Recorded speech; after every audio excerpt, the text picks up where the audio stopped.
Please be upstanding for the Leader of the Council, Councillor Louise Mead. Sorry, please be upstanding for the Chairman of the Council. Thank you, Councillor Pond. Councillor Louise Mead.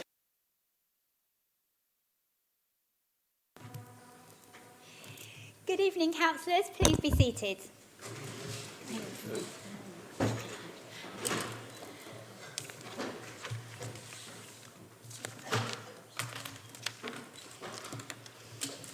So, a very good evening and a warm welcome to everyone. I just want to remind the councillors here of the public, members of the public here, that there will be no opportunities to ask any questions this evening. If you wish to ask questions, then our next ordinary full council will be in December, at which you can register to do so. The meeting tonight is called an extraordinary meeting. It's to debate one subject, and this is the consideration of judgments of the High Court of Justice King's Bench Division, dated 11th of November 2025, between Epping Forest District Council and Samani Hotels Limited, and 1, Secretary of State for the Home Department, and 2, Clear Springs Ready Homes Limited, and consideration and agreement of next steps. This debate is proposed to be held in private session, with the exclusion of press and public. May I please ask that mobile phones of everyone here is either switched off or kept silent wherever possible. So, councillors, item 1 on our agenda is the webcasting introduction. May I please ask Laura Kerman to read the webcasting introduction? Thank you, Chairman. The Chairman would like to remind everyone that this meeting will be filmed live or recorded and uploaded to the internet and will be capable of repeated viewing. Therefore, by participating in this meeting, you are consenting to being filmed and to the possible use of those images and sound recordings. If any public speakers on Microsoft Teams, sorry, we don't have that tonight, members and public speakers are reminded to turn off their microphones before speaking and turn them on when they have finished. It's the other way around. Please turn on their microphones before speaking, turn them off when they finish. Thanks, Laura. Apologies, Chairman. Okay. Agenda item number 2, apologies for absence. Do we have any apologies for absence, Laura? We do. I'll try and get this right. We have apologies from Councillor Allgood, Councillor Adekani, Councillor Baldwin, Councillor Bassett, Councillor Bedford, Councillor Challow-Holden, Councillor Dadd, Councillor Gabbett, Councillor Lee and Councillor Williamson. Thank you. Councillor Morgan. Councillor Bommage sent his apologies last week that he wouldn't be here. He's away on business. Noted. Note of that. Thank you, Councillor Morgan. Oh, sorry, Councillor Brooks. I wasn't quite sure whether I caught Councillor Stephen Murray. Apologies, please. Yeah. Did I? Yeah. Thank you. Okay, we've got that. Thank you, Councillor. And also Councillor Irish.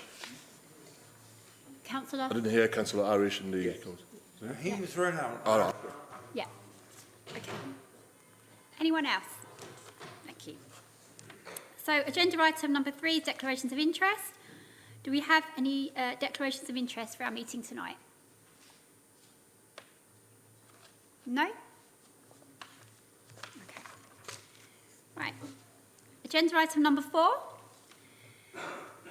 Exclusion of public and press. So, members, we're here to consider the exclusion of public.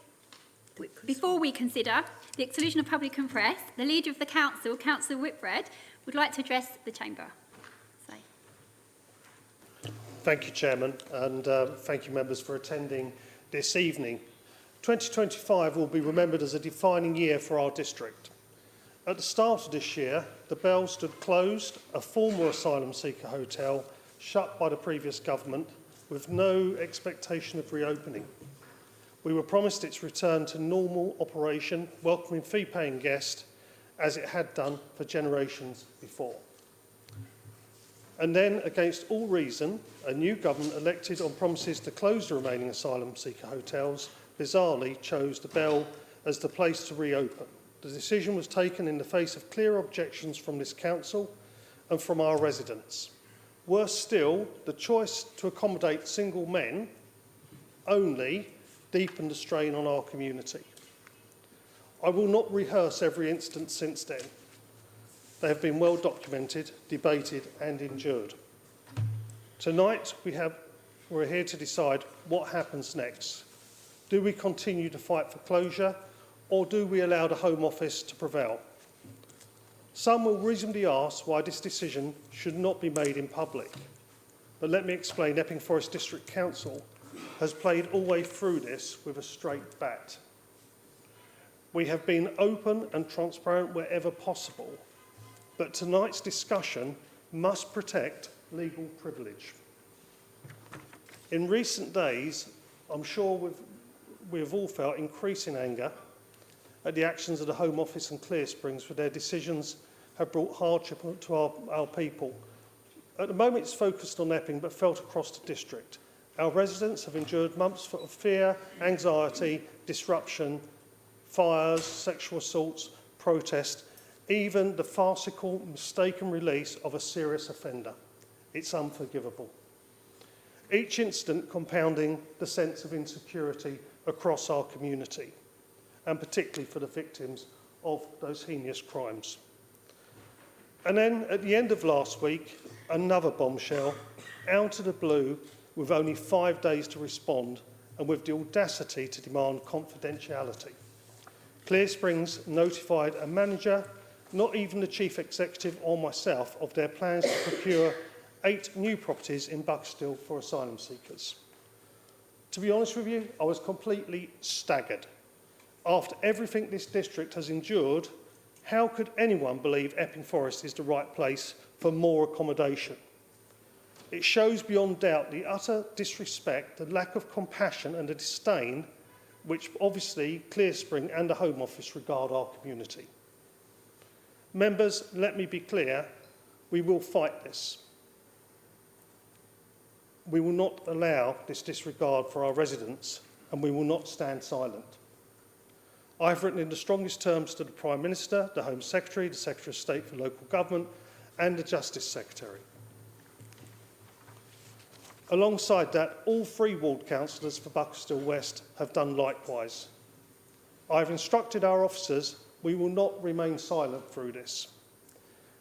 Our residents deserve to know the government we are up against. So tonight, as we consider moving into private session, I ask you to understand our need for confidentiality. This is not secrecy, it is defence. Defence of our district, defence of our residents, and defence of the values we stand for. We will not be cowed, we will not be ignored, and we will not let down the people we serve. Members, we have a difficult decision to make this evening. I'm sure you will listen once we have our KC speak to us and make your judgments accordingly. Thank you. Thank you, Councillor Whitbread. Can I just ask Councillor Patel, before we move on, do you have any declarations of interest? No, thank you. So, item 4 on our agenda is the exclusion of public and press.